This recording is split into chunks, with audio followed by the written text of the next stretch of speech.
శివుని మూడో కన్ను ఎందుకు వచ్చిందో మీకు తెలుసా? ఒకసారి ఊహించండి. విశ్వమంతా ఒక్కసారిగా అంధకారంలో మునిగిపోతే అదే సంఘటన జరిగింది. పార్వతీదేవి సరదాగా, ప్రేమతో భగవంతుడు శివుని కళ్ళు వెనుక నుండి మూసినప్పుడు ఆ క్షణంలో విశ్వం మొత్తం చీకటిమయమైంది. సృష్టి ఆగిపోయింది. కాలమే నిలిచిపోయింది. సృష్టిని కాపాడటానికి మహాదేవుడు తన నుదుటిపైన ఓ అద్భుతమైన మూడో నేత్రాన్ని ఆవిర్భవింపజేశాడు. అది సాధారణ కన్ను కాదు, అది అగ్నినేత్రం, అది జ్ఞాన అగ్ని.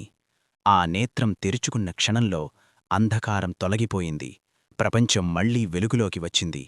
పురాణాలు చెబుతున్నాయి, పార్వతి సరదాగా కళ్ళు మూయడం వల్ల వచ్చిన స్వేదం నుండి అంధకసురుడు జన్మించాడు. మరో సందర్భంలో మన్మథుడు శివుని ధ్యానాన్ని భంగం చేయడానికి ప్రయత్నించాడు. అప్పుడు శివుడు తన మూడో కన్ను తెరిచాడు. ఆ అగ్నిజ్వాలల్లో మన్మథుడు భస్మమయ్యాడు. శివుని మూడో కన్ను మనలోని అజ్ఞానాన్ని దహంచేసే జ్ఞానం, మన కోరికలను, అహంకారాన్ని కాల్చివేసే చైతన్యం. హర హర మహాదేవ్! శివుని జ్ఞానాగ్ని మన హృదయాలను కూడా వెలిగించాలి.